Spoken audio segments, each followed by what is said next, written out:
At my sister's graduation, my parents announced they were disowning me, but started screaming when I unveiled their secret. My name's Selene, and at my sister's Harvard graduation, my parents stood in front of everyone and disowned me, publicly. No warning, no explanation, just a smile for her and silence for me. They left my name off the invitations, off the program, off the family. But what they didn't know was that I had already uncovered their secrets. Stolen inheritance, forged documents, a house sold behind my back. And in the end, they weren't the ones who exposed me. I exposed them. Before we dive in, where are you listening from, and what time is it for you right now? Drop a comment below. I read everyone. I arrived early. Not because I was excited, just because I wanted to see if they'd done it. If they really had the audacity to make it official. The sun was already beating down on Harvard Yard, all proud and golden, like it was congratulating everyone except me. Students in caps and gowns buzzed like bees around the campus gates. Parents clutched roses, gift bags, glossy programs. I held nothing, just my breath. When I spotted my parents near the reserved seating, I walked slower. My mother, Astria, wore a pale blue suit and her usual hard smile. My father, Everett, had his blazer folded over his arm, one hand on his phone, one foot impatiently tapping the grass. Callista stood between them, glowing in her robe, sash, and layered honor cords. Harvard's own poster child. They didn't notice me right away. When they did, my mother's eyes skimmed me like I was someone she vaguely recognized from her tennis club. "Oh, Selene," she said flatly. "You came." "I got the invitation," I answered, ignoring the pinch in her tone. She gave a dry laugh. "You must have seen a forwarded version. I wasn't sure the RSVP list made it that far." My father didn't speak. He just checked his watch. Callista opened her arms for a brief hug, and I leaned in out of habit. "You look amazing," I told her. "Thanks," she said, her voice soft, almost apologetic. "I'm glad you're here." But her eyes were darting sideways, watching our mother, always calculating how much warmth she was allowed to show. I scanned the seating chart posted on the wooden easel beside the entrance arch. "The Caldwell family," it read in bold script. Beneath it, Everett, Astria, Callista, plus 2 guests. I searched for my name. It wasn't there. Someone handed me a badge. White. No family crest. No ribbon. Just the word guest in Times New Roman. I stood for a long time staring at that badge. I'd helped my mother design the original crest 20 years ago. We spent a week on the typography. I should have left. That would have been the logical, self-respecting thing to do. But instead, I clipped the badge to my blazer and walked toward the seating tent like a ghost showing up to her own funeral.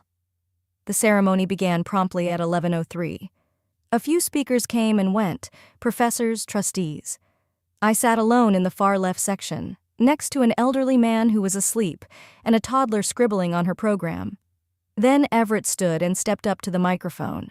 He adjusted his tie, cleared his throat, and smiled like a senator about to pitch a bill. "Today," he began, "we celebrate the brilliance and dedication of our eldest daughter, Callista. Her journey has been nothing short of extraordinary." Polite applause. Cameras clicked. Callista looked down modestly. "But," he continued, "this day also marks a turning point for our family. A necessary shift in energy, values, and focus." My stomach dropped. "We've made a difficult decision. From this day forward, we will no longer be extending ourselves to those who do not align with the integrity and vision we hold. That includes our youngest daughter, Selene." Silence. No gasp, no protest. Just a ripple of awkward coughs and rustling fabric. I didn't stand. I didn't cry. I sat there with my hands on my knees, suddenly very aware of every nerve ending in my body. My ears buzzed. I stared at the edge of the stage. Callista didn't say a word. Someone in the row behind me whispered, "Did he just say?" Another voice. "Who does that? At a graduation?" I swallowed, turned my face slightly away from the stage, and forced my jaw to stay still. The speech continued. Something about investments, future, roots, and weeds. I couldn't track the words anymore. Eventually, I stood up and quietly walked out of the tent. Not rushed, not shaken, just methodical. like it had happened before. Later at the reception, I tried to find my seat. There was a table labeled Caldwell and Guests. I walked up to it, scanning the name cards. Nothing. Callista's name was there. So was our Aunt Miriam, even her college roommate, but not mine. A girl I hadn't seen since middle school looked up from the next table and blinked. "Oh, hey, I thought you weren't coming. Your mom told everyone it was a closed family celebration. She said something about keeping the focus clear." She smiled awkwardly, like maybe that wasn't as cruel as it sounded. On the table sat a folded ivory card. I opened it. It read, "Congratulations to our only daughter Callista. With all our love, Mom and Dad." That was the moment something inside me clicked. Not snapped, not broke, just tilted. A woman in a floral dress passed by, glanced at me and said, "You must be with the catering team. You're not wearing the family pin." I looked down at my badge. Guest. No name, no title. In my head, I heard myself say, "Not even a name tag, just a ghost badge. That's what I am to them now." So I smiled, said nothing, picked up a glass of Prosecco from a tray, and started walking toward the back exit of the tent. I didn't go straight home after the reception. I walked, past the cafes buzzing with graduation lunches, past families laughing on the sidewalk, past a little girl holding a balloon that said, "Harvard Strong." It wasn't until the sun dipped behind the red brick skyline that I finally boarded the T and let the city carry me back to my small apartment in Somerville. I climbed the stairs slowly, peeled off my shoes by the door, and stood still for a moment. The silence in my place was familiar, like a worn sweater I never had the heart to throw away. I tossed the graduation program on the kitchen counter, but it didn't land the way I expected. Its pages fluttered open, and my eyes landed on a photo from the ceremony, my parents with Callista. All three smiling. The caption read, "Proud moment for the Caldwell family." No trace of me. Later that night, I sat cross-legged on the living room rug, an old yearbook spread across my lap. It was from Callista's high school graduation 10 years ago. My mom had once told me not to bother showing up that day either. "It's not your moment," she'd said. The page with the family tribute caught my attention, one of those custom ads people buy at the back of the book. "To the daughter who never gave up. We are so proud of you, Callista." A single photo, my parents and Callista standing on our front porch in spring. I remembered that photo. I'd been in it too. I'd stood right next to her in that exact spot, wearing a dress Mom picked. I remember because she yelled at me for getting a wrinkle across the waist. But in this version, I was gone.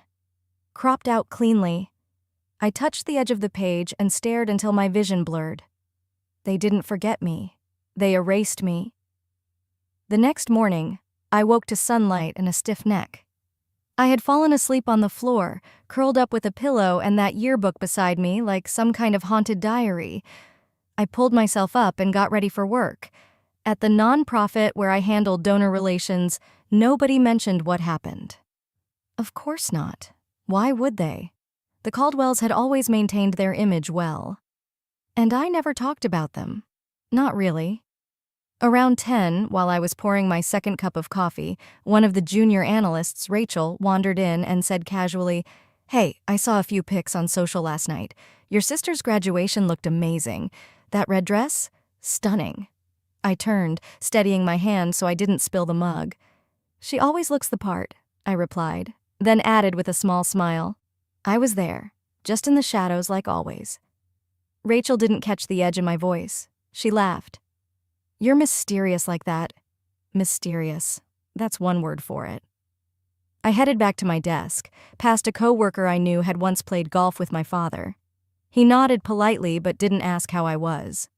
Another woman I used to babysit for looked away as I passed, pretending to dig through her bag. They weren't being mean, just choosing not to see. I sat down, opened my inbox, and stared at the screen while my reflection hovered faintly in the glass. What kind of family invites you just to disown you publicly? That line echoed in my head like a song lyric I couldn't stop humming. Worse, what kind of daughter still shows up, hoping it might be different? I hated how much I wanted them to change their mind. How badly I had clung to the idea that maybe, just maybe, they were still my family. I glanced over at the stack of papers in my drawer, old birthday cards addressed to our daughters, family newsletters where my name was squeezed into a corner like a footnote. One year, they sent a holiday card to donors that only featured Callista's photo. They said it was a branding choice. It was never one moment. It was thousands of moments. Small cuts I'd ignored. Until now. Because last night, when I picked up my bag and slipped out the back of the reception tent, I didn't leave empty-handed. I took the envelope.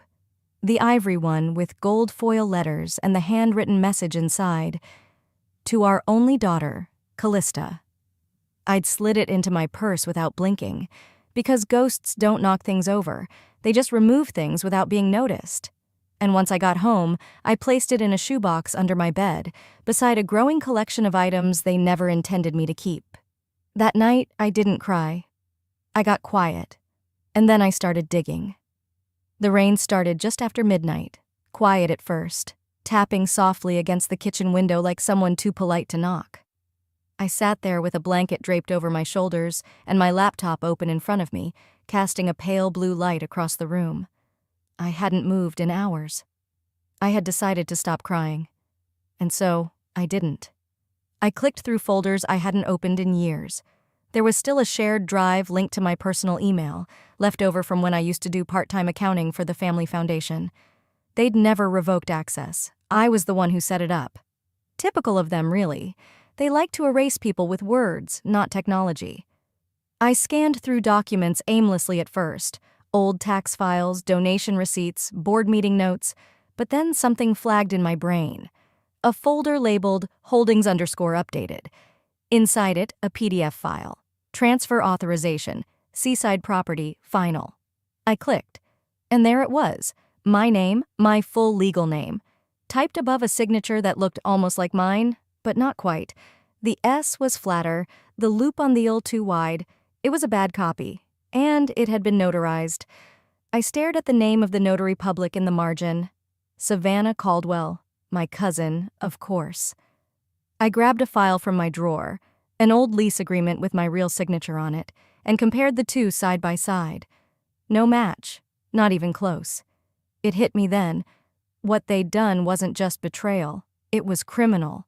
They didn't just cut me out of a speech, they forged my signature to strip me of ownership on the only thing Dad ever gave me in his will, a stake in the beach house in Cape Elizabeth, the place I helped repaint the porch rails during college, the place they let Callista host her 30th birthday with a few close friends, which turned into a bonfire for 50. I closed the laptop slowly, like sealing a coffin. I couldn't sleep after that. Around 3, I picked up the phone and called the only person in my family who ever treated me like I had a voice. Aunt Mavis? There was a pause, then her familiar rasp. Solène? Honey, are you okay? Not really. My voice cracked on the words. I found a property transfer, with my name, but it's not my signature. Another long silence. Oh, Solène, she whispered. You saw it, didn't you? I asked. I didn't know what to do, she confessed. Your mama told me it was just paperwork, that they were cleaning up the books for tax season. I leaned against the kitchen wall, sliding down to the floor. You knew they were moving my name off the deed. I thought maybe it was a mistake, or something they'd tell you later. I'm sorry. I should have said something. Her voice wavered, old guilt surfacing. You know how your mother gets. And your father. He just follows. That sentence lingered in the air like smoke. You know how your mother gets, like she was a storm you couldn't stop, only brace for. I'm tired of making excuses for them, Aunt Mavis. I know, baby. Her voice cracked again. I know. We sat in silence for a while, just breathing, just listening to the rain. By dawn, the edges of my resolve had hardened. I brewed coffee and sat at my dining table with legal pads, highlighters, and the old laptop I hadn't touched in months. This wasn't just about a house. It wasn't about being cropped out of a picture. It was the pattern. The way every time something mattered, something real, they found a way to uninvite me. From the yearbook ad, from family holidays, from the house I painted myself into. But now, they were going to remember exactly who I was, not because I'd ask for space at their table again, but because I'd be the one flipping the table over. By mid-morning, the clouds outside had started to thin, but the heaviness in my chest only deepened. I hadn't slept, just worked through the night, cross-referencing, checking deed numbers, combing through local property registries like a woman possessed. A soft hum from my space heater filled the silence as I stared at the screen, my coffee cold beside me. There it was. Bar Harbor, Maine. Parcel ID 0017426. The family vacation house, the cedar shingled one with the rocking chairs on the porch, the one my grandmother left to the Caldwell Family Trust. Status, sold. Buyer, Harlow Holdings, LLC. I clicked the name. Harlow Holdings didn't even try to hide it. The registered agent was a business attorney based in Boston, the same one Callista had posted about on LinkedIn 6 weeks ago. They didn't transfer it. They sold it. Without telling me. Without telling anyone. There wasn't a press release, no family email, no dinner table talk, just a silent surgical erasure, like I wasn't a beneficiary at all. Like I hadn't spent summers there painting shutters, sanding the railing, rinsing off sea salt from my knees while Dad grilled salmon on the back deck. But now it was funding Callista's boutique firm. The slogan on her website even said, "Legacy-minded investing inspired by family values." My grandmother would have been horrified. I closed the browser. My hands were trembling, but not from fear. It was violation. That's the word. This wasn't grief anymore. It was something sharper, colder. I needed air. I threw on a coat and walked to the bookstore 3 blocks away, hoping the rhythm of motion would slow my thoughts. I wasn't there to shop, just to think without looking at a glowing screen. But fate had other plans. Just as I turned the corner by the self-help aisle, I heard her voice. "Selene?" I turned. Mrs. Henderson, an old friend of my mother's, known for potlucks and passive aggression, was holding a book titled Aging Gracefully Through Faith. She smiled like she didn't know her teeth were knives. "Darling, I heard Callista's doing so well. Your mother says she's expanding into luxury real estate. Isn't that just wonderful?" I forced a polite nod. "Yeah, funny. I thought that house was still ours." The shift in her expression was microscopic, a flicker of recognition, the kind people get when they realize they've said too much. "Oh, I don't know all the details. You know how parents are, always making moves." "Without their kids?" I asked, eyes steady. She didn't answer, just smiled again. That same smile I'd seen at every holiday dinner. The one that said, "Don't make a scene, sweetheart." I left the store without another word. By the time I reached home, my phone buzzed with a text from an old college roommate, someone who had no idea what was going on. "Heard your folks sold the summer house. Callista's killing it. Jealous of her life right now." Jealous. That word sat on my tongue like vinegar. People envied her, because they didn't know the cost of her shine, the silence of everyone she'd stepped over to get it. This wasn't just about business. It was abandonment in 1,000 quiet, well-dressed ways. It was family photos where you've been photoshopped out. It was a legacy where your name doesn't echo anywhere. So I did the only thing that made sense. I changed clothes, printed the deed documents, and packed my bag. Because some answers aren't found online. Some are behind frosted office doors and receptionist smiles, and I knew exactly where to start. I parked across the street from my mother's office and stared at the tinted glass windows of the Caldwell Foundation like they were eyes watching me back. The last time I stood here, I was 16 and holding a printed version of my scholarship essay. Mom told me to come in quietly, not to embarrass her in front of the board. I remembered the dress I wore, navy blue, too tight in the shoulders because we couldn't afford another. She said if I smiled and stood still, maybe they'd consider me for the summer program. I stood still. I smiled. They picked Callista's friend instead. Now, almost 15 years later, I wasn't here to impress anyone. I walked in without calling. The front desk girl, new, maybe an intern, gave me a polite but hesitant smile, the kind you reserve for people who might cause a scene. She asked if I had an appointment. I didn't bother answering. My heels tapped steadily down the hall. Astria Caldwell didn't flinch when I entered her office. She looked up from her screen, not surprised at all. "Solène," she said smoothly, like we'd just had brunch the day before. "I'd like a few minutes." She motioned to the leather chair across from her desk. I stayed standing. Her office hadn't changed. Same white orchids, same award plaques, same framed headline. Mother, philanthropist, visionary. All perfectly arranged. I half expected her to straighten the headline before we spoke. "I regret that you felt hurt," she began, hands folded. "But we did what was best, for the family's image." There it was, the apology that wasn't. "You didn't regret the decision," I replied, my voice steady. "You regret how it looked." She exhaled gently through her nose, as if I were being dramatic. "You're still welcome at events, just as a guest, not as a face of the Caldwell legacy. I hope you understand. It's about cohesion, simplicity." I tilted my head. "You mean control?" Her lips twitched. "We can't have every branch growing in a different direction. People notice." "I hope they do," I said, "because I'm not bending back into shape just to fit your narrative." She didn't respond. She didn't need to. I already knew where she stood, always behind Callista, in front of a camera, beside Dad when it made sense. That evening, I attended the gala. I'd RSVP'd 6 months ago, before the disowning, before the erasure, when I still believed I had a seat in their world. I wore a simple black dress, nothing flashy, but the name tag clipped to my coat said Solène R. Not Caldwell, not family. The ballroom buzzed with donors and well-dressed alumni. I kept to the edges, scanning faces. I didn't expect warmth, but I wasn't prepared for how invisible I'd become. Small talk floated past me like perfume. Midway through dinner, a waiter handed out champagne. My father raised his glass. "To our only daughter, Callista, whose brilliance continues to guide this family forward." I froze. A few heads turned toward me, then quickly looked away. My hand tightened around the stem of my glass. Even Callista blinked, clearly unsettled, but she didn't correct him. She just smiled and clinked her glass with the nearest donor.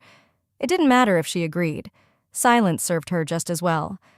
I didn't raise my glass, I didn't speak, but something cracked deep inside, clean and final. This wasn't a misunderstanding. This was exile, polished and gift-wrapped. I left quietly before dessert. No one stopped me. No one even noticed. I walked 2 blocks before calling a rideshare. As I sat in the back seat, the city lights blurred past. I replayed every word, every look. My mother's gentle scolding, my father's toast. The way Callista stood just close enough to be admired, just far enough to stay clean. And I knew I wasn't going to wait for an apology or an explanation. They'd made their legacy without me. Now it was my turn. I didn't waste time sleeping in. As soon as the sun broke through the slats in my blinds, I was already at my kitchen island, my laptop screen flickering with legal documents, financial ledgers, and a half-empty coffee cup sweating onto a coaster. Everything I needed was here, not emotionally, but legally. I had spent the night reviewing contracts I was never meant to see, thanks to a shared cloud folder they forgot to revoke my access from. I cross-referenced email threads, matched signatures, pulled metadata off PDFs. The trail wasn't obvious, but it was there.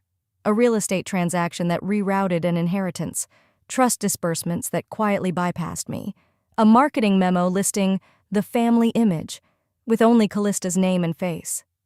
I slid the printed files into a velvet envelope, dark burgundy, with gold trim. My mother had once given it to me when I was 12, filled with stationery and sealed with a note. Always write with grace. Now, it would carry my first real reply. By 10, I was standing outside the office of my parents' longtime attorney, Warren Bell. The last time I saw him was at my grandmother's funeral. He greeted me like someone unsure whether to hug or call security.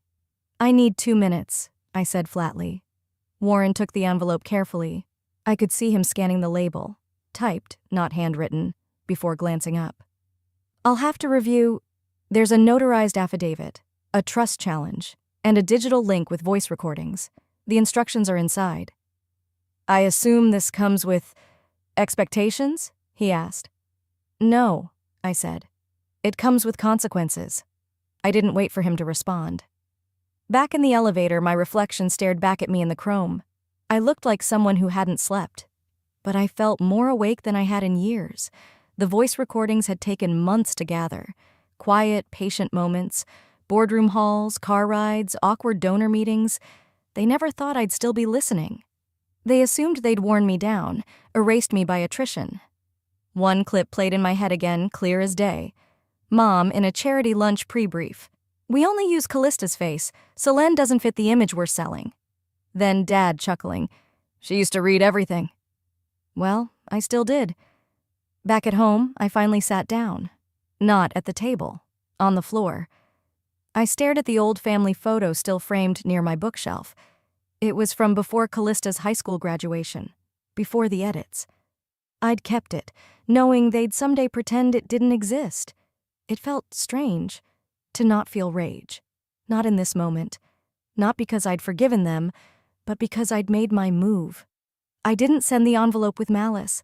I sent it like you send a receipt, just proof of transaction, proof that I existed, that I saw what they did, that I knew. I called my lawyer that night. "I don't want revenge," I told him. "But I won't let them use my silence as consent. If they're going to erase me, I want the record to show who held the pen." He was quiet for a beat, then said, "Then it starts now." The next morning, I opened my laptop to check the news, just out of habit. But before I even got the chance to send anything, my inbox was already exploding. I hadn't even made coffee yet when the messages started buzzing. 4 missed calls. 2 from blocked numbers. 1 from a reporter in DC. I ignored them all. Instead, I tapped the screen and opened my browser.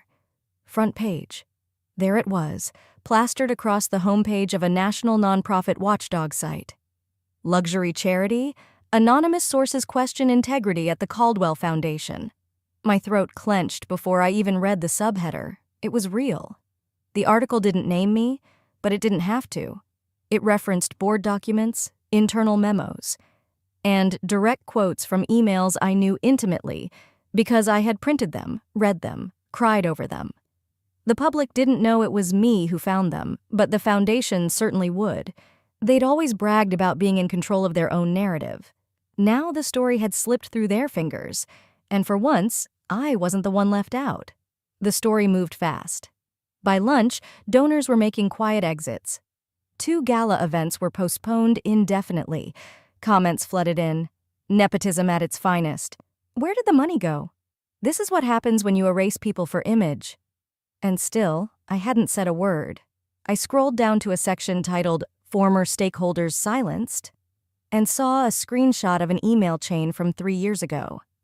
My name wasn't in the message, but it referenced the youngest Caldwell and her unnecessary complications when reviewing board decisions. I could practically hear my mother's tone between the lines. And then came the kicker. Someone had leaked the audio. It wasn't the full library of recordings I had submitted to our lawyer. Just one. The one where Astria, in a room full of donors, said, "We only use Callista's face in marketing. The other one doesn't photograph well with our narrative." Followed by my father's voice. "We need to be careful what Selene finds. She used to read everything." The internet did what it always does. It dissected every syllable. And for once, I didn't feel ashamed. I felt seen. That afternoon, I left the apartment to clear my head. At the corner deli, the cashier gave me a polite smile but didn't say anything. On my walk home, I passed a bus stop where someone was scrolling the article on their phone. I didn't linger. When I got back, there was an email waiting from a PR firm, one I recognized from the foundation's press kits. "We're preparing a unifying statement and would love to include a quote from you, Selene. Your voice matters." No subject line, no personal greeting, just an empty attempt to rope me back in for optics. I didn't reply. That night, while half the family scrambled for damage control, Astria announced a family unity luncheon at her favorite club in Beacon Hill. From what I gathered, 2 board members showed up out of obligation. Callista never arrived. I could almost hear my mother's voice cracking under forced grace. "We're focusing on healing and moving forward." Translation: "We're losing control and need to patch the boat before it sinks." But it was too late. Donors were asking questions. About Bar Harbor, about the trust, about the forged signature. They weren't angry. They were done. At 10 p.m., I refreshed the news site again. A new photo had been added to the article. My mother, exiting the foundation's building in her tailored blazer. But her lapel pin, the gold graduation crest she always wore, was missing. That tiny, gleaming symbol I once would have given anything to earn. Now? I sat alone in my apartment, cross-legged on the couch, laptop on my knees.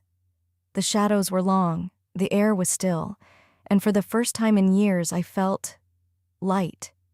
I didn't have her pin. I had something better. The truth. The courtroom wasn't grand. No ornate woodwork, no dramatic lighting like in the movies. Just rows of tired benches, fluorescent buzz, and the dry scent of old carpet. But for me, this room might as well have been a coliseum. Philip adjusted his tie beside me, tapping the edge of the folder on the table. Across from us, my mother sat with arms crossed, expression unreadable. My father stared at the floor, and Callista scrolled through her phone like it was a dentist appointment. The judge, a woman in her 50s with tired eyes and an unforgiving tone, called the hearing to order. I'd filed the petition quietly 2 weeks ago, knowing full well they'd think it was a bluff.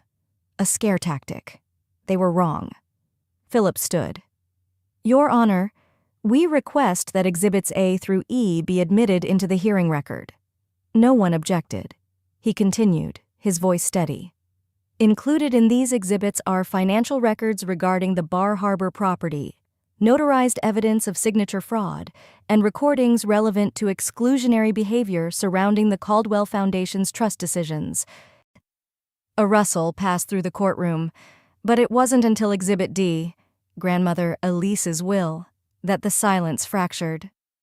The court will note, Philip said, placing a certified copy on the judge's bench. This version predates the one currently in use.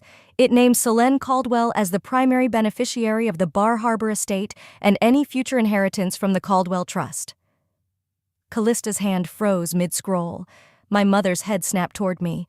My father's voice came out thin and shaky. That version was never supposed to be... The judge raised a hand. Was it notarized and properly witnessed? Philip didn't miss a beat. Yes, ma'am, by the same legal team that handled the original estate division. They were replaced shortly after this document was filed. Everett tried again. But we never meant for that to be the final... The judge cut him off. Intentions aren't law, Mr. Caldwell. Documents are. Callista leaned in toward our mother, whispering furiously. My mother didn't respond. Her face had gone stiff, but there was a flicker in her eye. Panic, maybe. Or worse, recognition. She had known this moment might come. I didn't look at her. I looked forward. Philip went on to play the recording from the donor prep meeting. We only use Callista's face in marketing. The other one doesn't photograph well with our narrative. My mother's voice echoed through the speakers. Then my father's. We need to be careful what Selene finds. She used to read everything. The room was so still, I could hear someone's pen drop 2 rows behind me. Astria stood, almost hissing. You ungrateful girl. You waited all this time just to destroy us? I stood too, my voice calm. I waited so I wouldn't destroy myself in the process. No one moved for a full 5 seconds. Then the judge cleared her throat and ruled. The Bar Harbor property shall revert to Miss Selene Caldwell. The Caldwell Trust's distributions will be frozen pending further audit. In light of the evidence presented, the Foundation's tax filings are hereby referred to the State Attorney General for review. Callista bolted for the door without a word. My father remained in his seat, pale, silent. My mother tried to regain composure, but her face betrayed her. The woman who'd built a world on perception had just watched it unravel on public record. Philip sat back down beside me and whispered, You okay? I didn't answer right away. Instead, I looked down at the lapel of my coat. The pin I once wanted, the one my mother always wore to those galas, wasn't there. But I didn't need it. The judge's final words still rang in my ears. Miss Caldwell, the rightful heir. They took the pin. I kept the name. 6 months later, I stood barefoot in the center of a sunlit room that didn't exist the last time my parents spoke my name. It was a modest space, renovated from what used to be an old municipal library just outside Providence. I had helped fund its transformation into a literacy and arts center for foster teens, young people who, like me, had once felt invisible in rooms where their presence was either ignored or erased. The event that day wasn't grand. There were no red carpets, no flashbulbs, just mismatched folding chairs, a table of cupcakes, and kids flipping through sketchbooks they'd filled themselves. But it was mine. Every bit of it. And more importantly, it was theirs too. The plaque mounted in the entryway was one of the few things I insisted on keeping formal. It read, "In memory of Elise Caldwell, for the granddaughters they erased and the ones who refused to stay erased." I caught myself tracing my finger across the engraved lettering. I hadn't visited her grave since the ruling, not because I was angry, but because I knew she would have preferred this. Quiet legacy, lived out loud. I hadn't returned to the family foundation. Not once. The court had awarded me full legal custody of the Bar Harbor property and its inheritance funds. I could have sold it, or even burned it to the ground just to start fresh.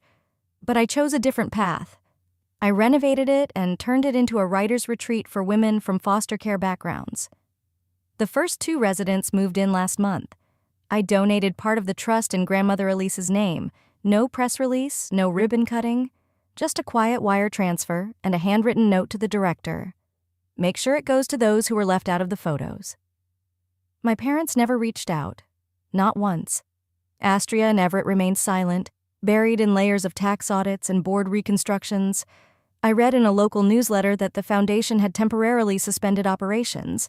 That was the most I'd heard. Callista, though, she surprised me. The envelope came on a Tuesday. No return address, just my name in her handwriting, slanted, sharp, still the same. Inside was a single page. No flowery apology, just 10 words. "You were right. I'm sorry it took this to see it." I didn't write back. I didn't need to.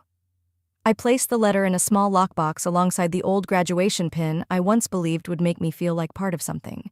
Neither held the weight they used to, but I kept them anyway. Not as reminders of what I'd lost, but of what I'd learned. I didn't crave their table anymore. I had my own. And these days, I got to choose who sat with me. A little boy with a gap-toothed grin interrupted my thoughts. He held out a small paper craft, folded ribbon glued with uneven lines and love. "This is for you," he said, "because you showed up." I knelt to his level. "You made this?" He nodded. "It's a badge, like the ones grown-ups wear when they're important." I smiled, tears threatening to spill, but I held steady. "Well, thank you. I think this might be the best one I've ever had." I pinned it onto my lapel, right over the place where the old Caldwell crest used to sit, the one I wore the day they disowned me. This one was better. Softer, earned.